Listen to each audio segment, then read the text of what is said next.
Today we'll talk about Africa, once seen by Europe as the antithesis of civilization, the heart of darkness, in the words of a certain Joseph Conrad.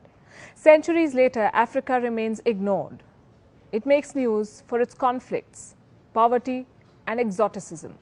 For the longest time, the world saw it as a lost cause. Then one country saw opportunity, and thus began a new race for Africa, not very different from the scramble of the 19th century when colonial Britain and France wanted raw materials, slaves, and geopolitical influence.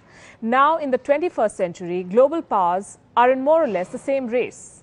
China, the United States, India, the European Union, Japan, Israel, Canada, all of these countries are in the race for Africa. And one country is emerging as the clear winner.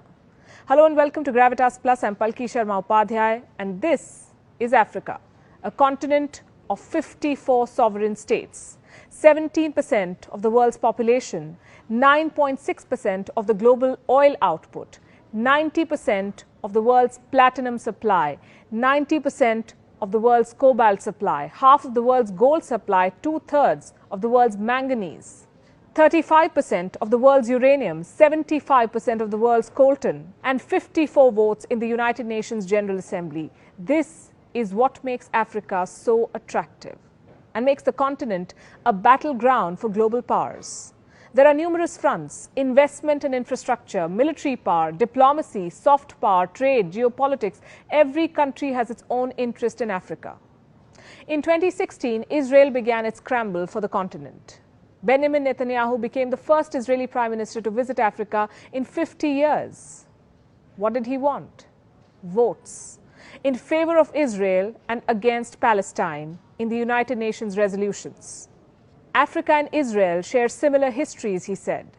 Israel went on to sponsor solar, water and agricultural technologies. In the same year, 2016, Senegal co-sponsored a UN resolution. It condemned the construction of illegal Jewish settlements in the West Bank. What did Israel do? It cancelled the Mashav drip irrigation project. And this is just one example. Here's another one. The European Union has pledged more than $54 billion in sustainable investment for Africa. What does the EU want? Access to the African market of 1.3 billion people. Brussels has negotiated free trade agreements with at least 40 African countries. But does this ensure a balanced two-way trade? It doesn't. And no country has a bigger interest in Africa than China. China is funding 1 in 5 infrastructure projects in Africa. It is building every third one. Africa has an infrastructure deficit, and China has a signed checkbook. Starting 2005, China has invested at least $2 trillion in Africa. It built 6,200 kilometers of railways, including the continent's longest railway line connecting Ethiopia and Djibouti. Beijing has also built the African Union headquarters in Addis Ababa. What does China get in return? A lot. Geopolitical influence to start with. Beijing is selling its culture, its currency. In Guinea-Bissau, exit signs are written in Mandarin. China has established at least 50 Confucius institutes across 33 countries. Several African countries use Chinese currency. China also gets a strategic overseas base. In 2017, China built its first overseas base at the Horn of Africa, Djibouti to be specific. Djibouti connects the Mediterranean Sea to the Indian Ocean via the Suez Canal. The base has the capacity to accommodate 10,000 troops. China also gets a market to dump its goods. China is Africa's largest trading partner. Chinese trade has increased 40-fold in the last 2 decades. At least 10,000 Chinese firms operate in Africa. This is according to a McKinsey study. Africa has resources and China has access. Did you know that a third of China's investments in Africa are in the mining sector? And finally, it gets to debt trap Africa. But here's the thing, China is not the only country investing in this continent. It's not even the biggest. The United States is Africa's largest investor. It accounts for $54 billion of FDI stock. There are 600 American companies operating in South Africa alone. And this, even after the US president called Africa this. For the longest time, Africa was nothing but a war zone for Washington. It has over 7,000 troops deployed in the continent.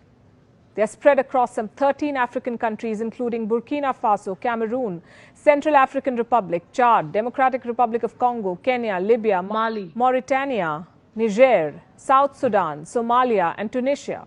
For the US, Africa was a continent for counter-terrorism operations. What happened then? Why is the US suddenly interested in Africa? The answer is this.